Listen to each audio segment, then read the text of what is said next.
Masayang araw po, mga ka-PL. Nilangaw daw ang prayer rally sa Cebu. Sabi po ng mga polboronic vlogger, yan po ang ipinapakalat nila sa mga subscriber nilang mga polboronic din. Ha? Ngayon mga ka-PL, patutunayan po natin sa kanila na hindi nilangaw ang Cebu prayer rally. May video. Kuha po ito sa drone ha. Sa taas. Yung pinatay na po yung ilaw at nagsindi ng kandila. Saksi ako eh. Naroon ako eh. Kalahati nung mga makikita po nating umiilaw na kandila dito sa video mga ka-PL, eh wala pong sariling kandila. Ha, partida na. Hindi pa lahat nagkaroon ng kandila. Nandoon ako eh. Kaya ko ito nasasabi. Alam niyo naman po siguro, hindi ba mga ka-PL? Eto, patutunayan natin dito sa mga polboronic vlogger at follower nila. Okay? Pero bago ko po simulan itong video, makikisuyo po muna sa mga ka-DTS natin dyan na hindi pa po nakapindot at naka okay, baka naman, at pindot nyo na rin ang notification bell para updated po kayo sa lahat ng upload. At huwag nyo pong kalimutan na i-share nyo na rin yung video na to mga ka-PL para makita po ng mga polboronic vlogger at ng mga polboronic supporter nila. Ayos! O ito na yung video, wag na natin tagalan. Sinungaling yung mga yan eh. Makapanira lang eh. Alam naman siguro nila eh, na hindi nilangaw. Pero talagang sinasabi ho nila sa mga polboronic supporter din nila. O ito na ho. May isa na magmamahal.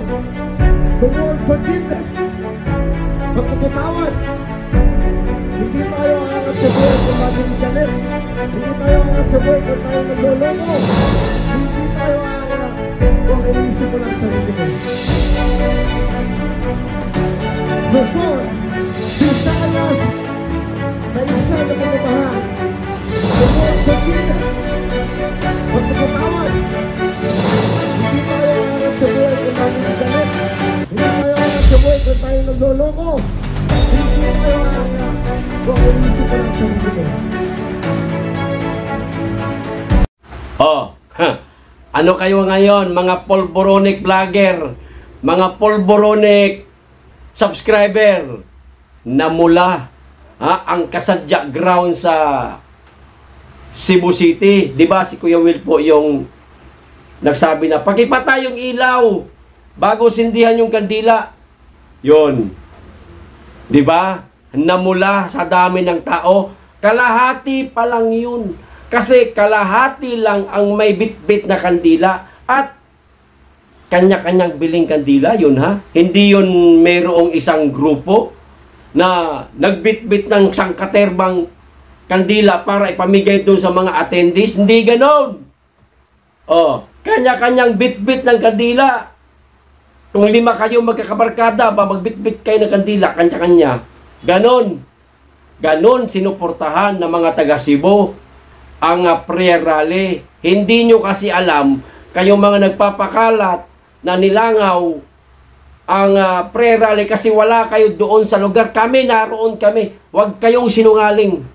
Huwag nyong nilalansi isip ng mga taga-suporta ninyo o mga subscriber ninyo. Ginagawa kayong, kayong mga subscriber ng mga polboronic vlogger, ginagawa kayong tanga. Sino nakakaalam? Eh kami naroon eh. Naroon ba yun sila? Paano nilangaw? Mga ano talaga to mga sinungaling, parehas kayo ng ay nasa kongreso. Buhayan na, sinungaling pa. O ngayon, kakamustahin ko naman yung pa-concert ni The Junior. Eto, may kwento ko mga kababayan, mga ka-PL. Nung naroon kami sa San Pedro Port, harap po ng San Pedro Port, Meron pong concert. Nagtanong ako, buwan-buwan ba ito ginagawa, sir? Sabi nila, hindi. Yun lang yun. Yun po yung pantapat nila. Sa alin? Cebu Prayer Rally. Natandaan nyo po, na-content ko, na meron silang isasabay na concert sa Cebu Prayer Rally. Oh, kamusta? Pinag-usapan pa ng mainstream media. Kayo ang nilangaw. Nilangaw ang concert ni Da Junior. Oh. Unahin pa ba ng tao yung makiparty-party sa concert? Ang tiyan kumakalam. Yan ba yung panlunas ni Da Junior sa gutom ni Juan ng mga Pilipino na lang. Ayan. Nakalimutan ko yung pangalan. Di ba? Yan ba yung panlunas? Mabubusog sila dyan sa pa-concert ni Da Junior. Ini yung mga kabataan nga na mahihilig sa concert. Hindi nga pumunta. Hindi pinag-usapan sa mainstream media. Kasi ang hinahangad ng mga kababayan natin ay ang presyo ng mga bilihin. Da Junior. Gising-gising Da Junior. Abay, natutulog ka na naman sa pansitan. Dinadaan mo ang mga kababayan natin sa pag-concert-concert. Hindi mo mauuto ang Pilipino. Pagpupunta ng palengke, bigas 60 pesos. Galunggong, magto 200 na ang kilo. Anak ng patola.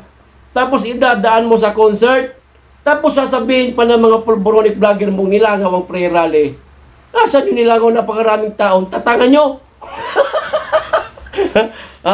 Yung pa-concert ni Da Junior ang nilangaw, aminin natin, hindi nga kinover ng mainstream media napakarami ninyong mainstream media, hindi ko na lang babanggitin ang mga pangalan nila.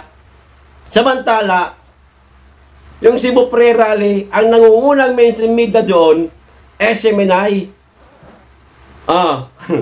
Pero, pinag-usapan ng mga kababayan natin. Ang Cebu Prayer Rally. Kasi nga naman, may mga kaprasong pasabog. Si Tatay at saka si Baste. Kulang pa yun. Meron pang darating na maraming prayer rally. Tandaan nyo yan.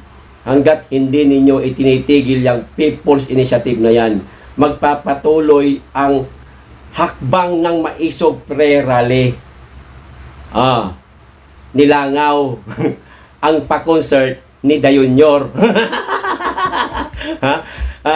Yung nilangaw yung pa-concert nila, ibinibintang nila sa Cebu Prayer Rally. Yan po ang ugali nila, mga kababayan. Yung kahihiyan ho nila, yung dumi po nila, ipupunas nila sa kalaban. Para nga naman hindi sila mapahiya. Kasi pahiyang-pahiya na kayo. Ultimo sa presyo ng bigas, hindi nyo kayang ibaba. Mas lalo kayong mapapahiya rito sa babasahin ko. Survey po ito ng Okta Research. Da Junior, mahiya-hiya ka. Unang konti yan para maipakita ko sa inyo. Ito, basahin ko. Ayan, ipakita ko. Ayan. Ano sabi dyan? Okta poll. Self-rated hunger among Pinoys rises to 14% or 3.7 million families. Kailan ito? Inilabas ng Okta, January 26. Makikita nyo naman, 2024. Meron pang oras, 10:54 a.m. Dumarami ang mga kababayan nating nagugutom. Da Junior, natutulog ka pa rin sa pansitan. Aba, galaw-galaw ho.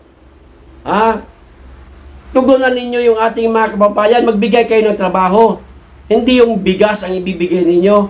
Isang araw, 2 araw, 3 araw, hanggang 1 linggo, mauubos din yung bigas na ibinibigay ninyo. Sasanayan nyo ang tao sa ayuda, sa hingi. abay sanayin po natin yung ating mga kababayan na magtrabaho. Yun po ang pinakamainam na solusyon. Wala kayong maibigay na trabaho. Bakit?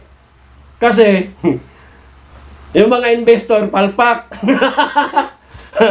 Kasi, pledge lang lahat. Pangako lang yun ng mga malalaking investor, ng mga nakakausap ninyo. Pinangakuan lang kayo.